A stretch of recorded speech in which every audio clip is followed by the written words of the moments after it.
गौतम अपनी मोटरसाइकिल से आसना को लेकर शहर से कुछ दूर स्थित एक पार्क में पहुंचा।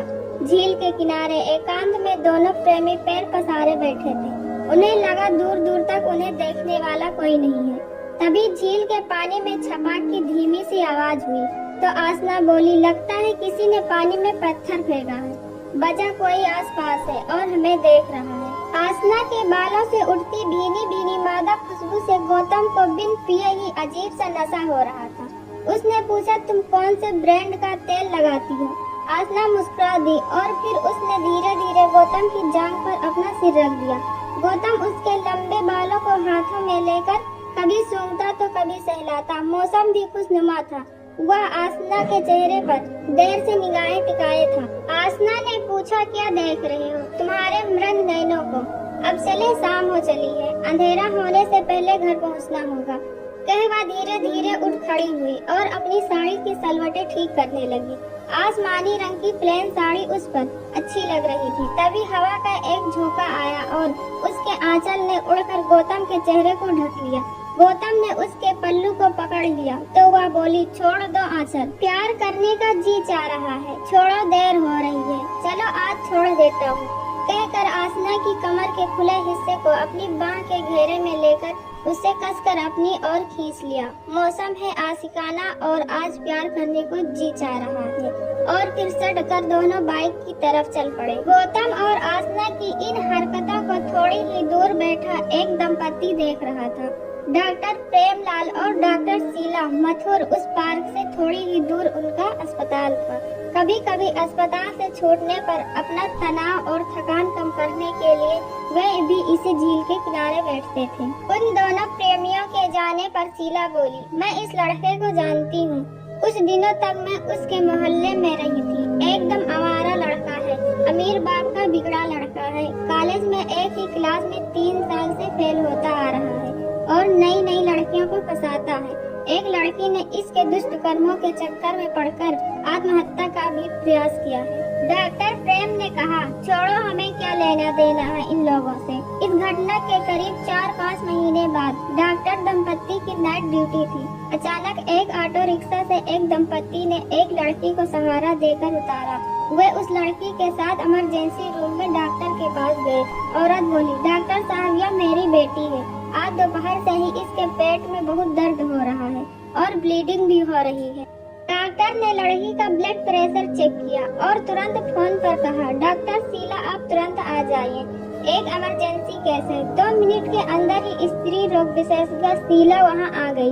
उन्होंने रोगी को बेड पर लिटा कर पर्दा लगा दिया। कुछ देर बाद वे बोली, इसे तो बहुत ज्यादा ब्लीडिंग हो रही है, फौरन ऑपरेशन थिएटर में ले जाना होगा। मुझे लगता है ऑपरेशन करना होगा। ऑपरेशन का नाम सुनकर उस लड़की के माता पिता घबरा उठे। पिता ने पूछा, डॉक्टर साहिबा, खतरे की कोई बात तो नहीं है? अभी कुछ नहीं कहा जा सकता है, आप लोग ओटी के बाहर इंतजार करें। कह वे अपने पति डॉक्टर प्रेम के साथ ऑपरेशन थिएटर में गई। थोड़ी देर बाद एक नर्स ने बाहर आकर पूछा, इस लड़की के गार्जियन आप लोग हैं? उसके पिता उठकर बोले, हाँ, मैं उसका पिता हूँ। नर्स ने एक पेपर देते हुए कहा, जल्दी से इस पर साइन कर दे, लड़की का ऑपरेशन करना है, अभी तुरंत। क्या बात है सिस्टर, अभी बात करने का वक्त नहीं है, बाकी बातें ऑपरेशन के बाद। डॉक्टर से पूछ लेना। आपको डिस्चार्ज से पहले 1 बोतल खून ब्लड बैंक में जमा कराना होगा। अभी हम अपने स्टेज से खून चढ़ा रहे हैं। उस आदमी ने ब्लड बैंक में जाकर अपना खून जमा किया और वापस आकर ओटी के बाहर बेंच पर बैठते हुए अपनी पत्नी से कहा, पता नहीं बैठे बिठाए आसना बिटिया को अचानक क्या हो गया है। ऑपरेशन टेबल पर डॉक्टर ने आसना से पूछा, क्या यह उसी लड़के के साथ का नतीजा है जिसके साथ अक्सर तुम लेक पार्क में जाती हो? आसना ने रोते हुए कहा, जी डॉक्टर, पर मेरी एक गलती का अंजाम किया होगा, मैं नहीं जानती थी। आप मेरी जान बचाने की कोशिश न करें, मुझे मरने दें। मैं तुम्हारी तरह बेवकूफ और गैर जिम्मेदार नहीं हूँ। मैं अपनी ड्यूटी जानती हूँ, पर मैं इस कलंक के साथ जीकर क्या करूँगी? अगर मुझे बचा भी लेती है तो मैं भी सुसाइड करने वाली हूँ। मेहरबानी कर मुझे मरने दे। तुम घबराओ नहीं, मैं तुम्हें बदनाम नहीं होने दूंगी और तुम यहाँ से सही सलामत घर जाओगी। आगे अपनी पढ़ाई पर ध्यान देना और अपने माता पिता की इज्जत का ख्याल रखना।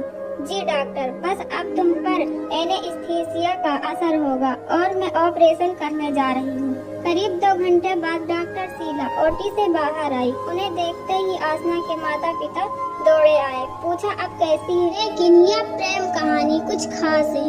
यह कहानी इसलिए खास है क्योंकि इस कहानी में कुछ अलग है, कुछ नया है। इस प्रेम कहानी में प्रेम का एक उदाहरण है जो गरीबी और अमीरी को मिटाता है, जो आज के दुनिया में बहुत कम है। एक अमीर लड़का था, उसे एक गरीब किसान की लड़की से प्यार हो गया।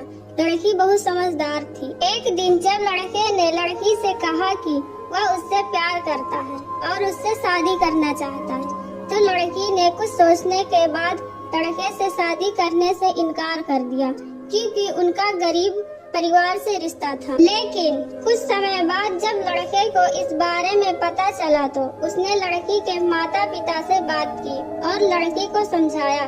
उस लड़की को समझने के लिए काफी समझाने के बाद दोनों ने शादी कर ली। शादी के बाद लड़का उसे बहुत प्यार करता था। दोनों की शादी बहुत अच्छी रही, लेकिन कुछ महीनों के बाद लड़की को त्वचा रोग हो गया, जिसके कारण वह अपनी खूबसूरती खोने लगी। अब लड़की डरने लगी कि उसकी सुंदरता कम होने के कारण उसका पति उसे छोड़ न दे, लेकिन उस त्वचा रोग को ठीक करने के लिए हर संभव प्रयास कर रही थी। समय बीत रहा था और लड़की की सुंदरता धीरे धीरे लुढ़क रही थी। एक दिन लड़का एक शहर से दूसरे शहर गया। जब लड़का वहां से वापस आ रहा था तो रास्ते में एक कार के साथ उसका एक्सीडेंट हो गया।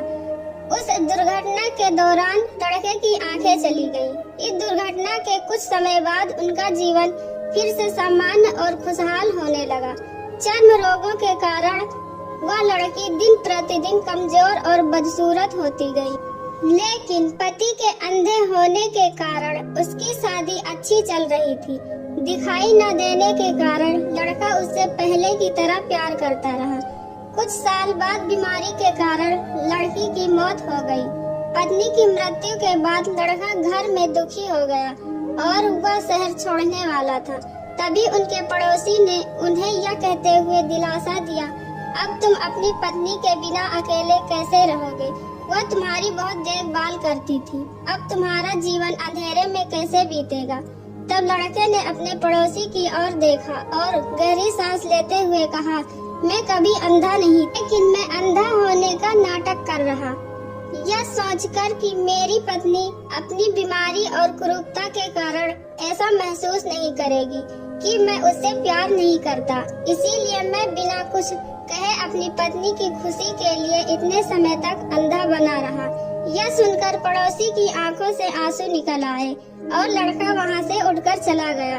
ये वक्त गुजर रहा है, कुछ पल तुम भी चुरा, कब तक अकेले रहोगे? मेरी मानो तुम भी किसी से दिल लगा। दोस्तों, कैसी लगी यह प्यार की कहानी? लाइक और कमेंट जरूर करें और इस चैनल को सब्सक्राइब करना न भूलें। फिर मिलते हैं अगली एक नई कहानी के साथ।